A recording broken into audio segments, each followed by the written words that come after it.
The first leg of the Champions League semi-final games lived up to expectations. By now, you know that Chelsea took a vital win away from home at Stadio Olimpico, and Lyon, they came back from 2-0 down against PSG and won their game 3-2. It's why Lyon is the most successful team in this competition. That's what champions do. I want to share my thoughts on both games, and I will share my predictions of who I think will make it to the final. So let's start with Chelsea. Chelsea won 1-0 away, as I've already said, and it is a very, very huge victory for Emma Hayes' side. And to just underscore how important that victory is, Chelsea is the first team in more than 8 years to stop Barcelona from scoring at home in a women's Champions League match. That's how big that victory is.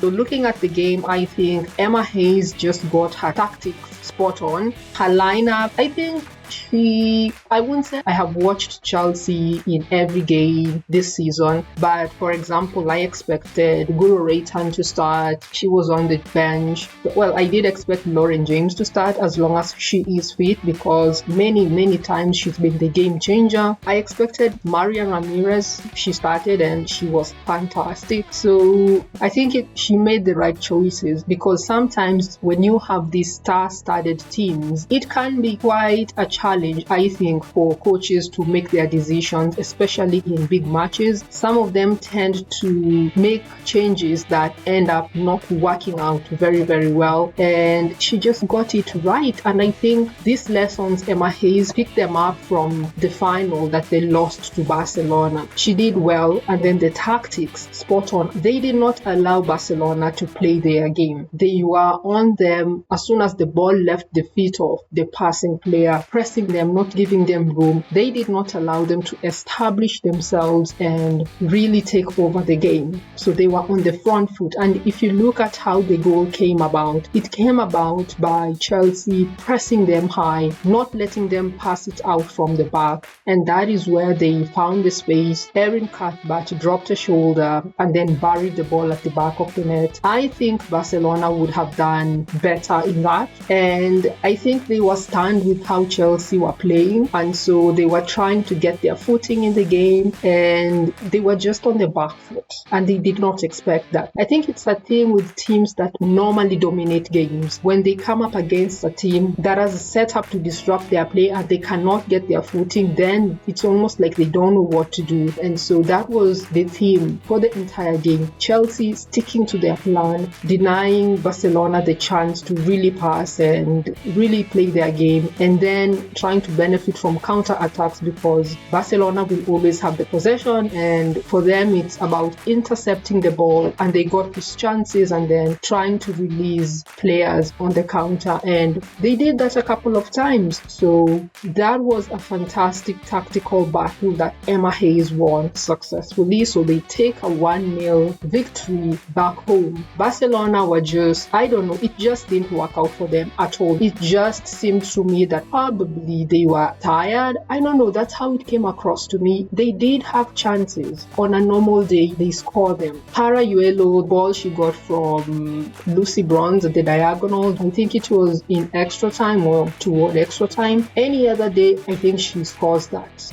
Alexia Putellas, her last kick of the game, any other day, she scores that.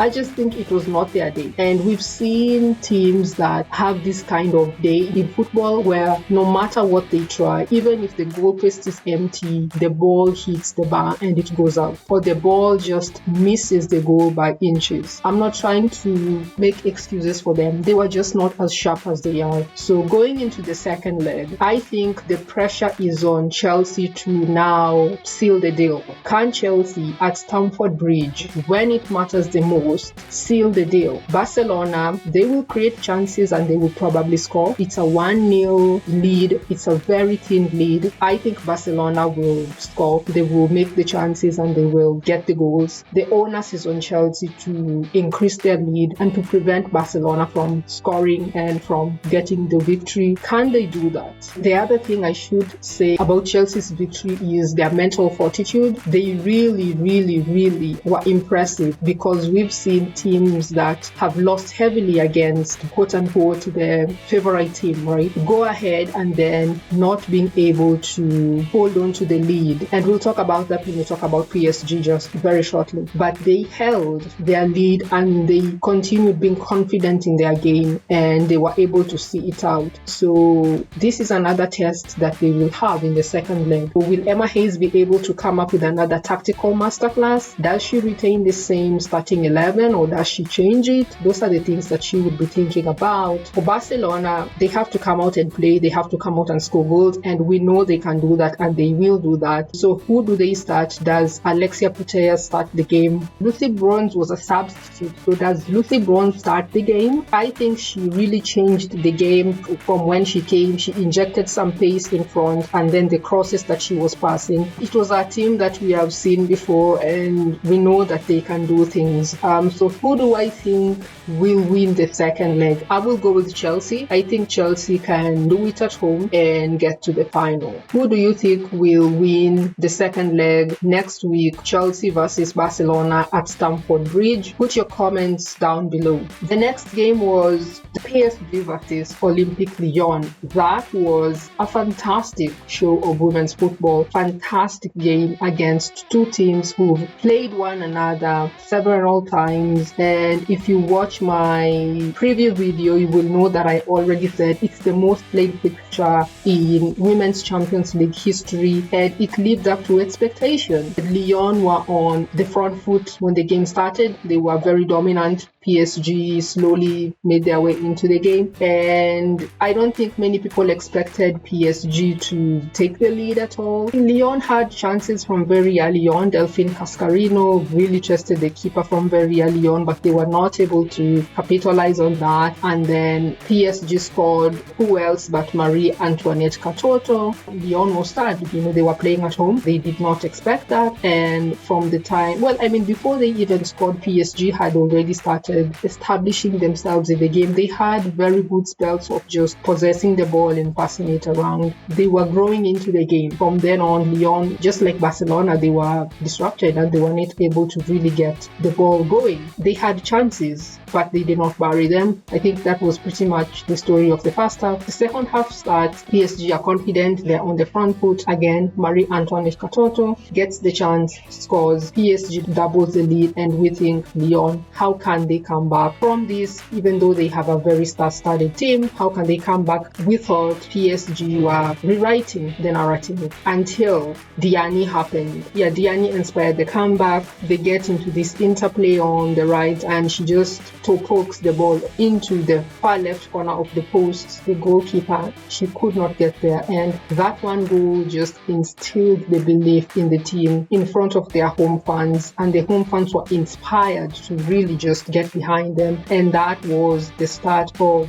Lyon's comeback. If you look at their goals, all of them scored within 6 minutes, between the 80th and the 86th minute. 5 minutes after Diani equalized, Dumonet cracked the ball into the top corner. Nothing the goalkeeper could do about it. She just dropped the shoulder and sold out the defender and cracked the ball to the top corner, leveled the game, and from there you could just see PSG, their mental fortitude was gone. Lyon now were really on the front foot. Amel Majri, who just injected some life into that attacking line for Lyon, comes on, changes the complexion and gets the goal. Look at how she buried that goal into the back of the net. She just lets the ball pass underneath her feet and then takes out the defender and directed it to the far corner. Nothing the goalkeeper could do about it. She could not get to it, and I think she didn't even expect her to release the ball as quick as she did it. That's why the trick was with Marjorie, and she wins the game for Lyon. PSG collapsing at the hands of Lyon. They had done so well until the 80th minute. Fantastic substitutes by Sonia Bonpastor. We know that she reportedly will be going to Chelsea at the end of the season. This game shows why a team like Chelsea would want someone like Bonpastor. I don't see a way back for PSG in their second leg. If PSG come back, it will be a huge surprise to so many people. So for me, it's Lyon versus Chelsea in the final. What do you think about the game between PSG and Lyon? Do you think PSG can really get a win, over Lyon. I know someone might say, well, they scored the 2 goals, but it's not just the scoring, it's about game management. So do you think PSG can win their second leg at home against Lyon to book a place in the final? Write your comments down below and don't forget to like, share and subscribe. Thanks for watching.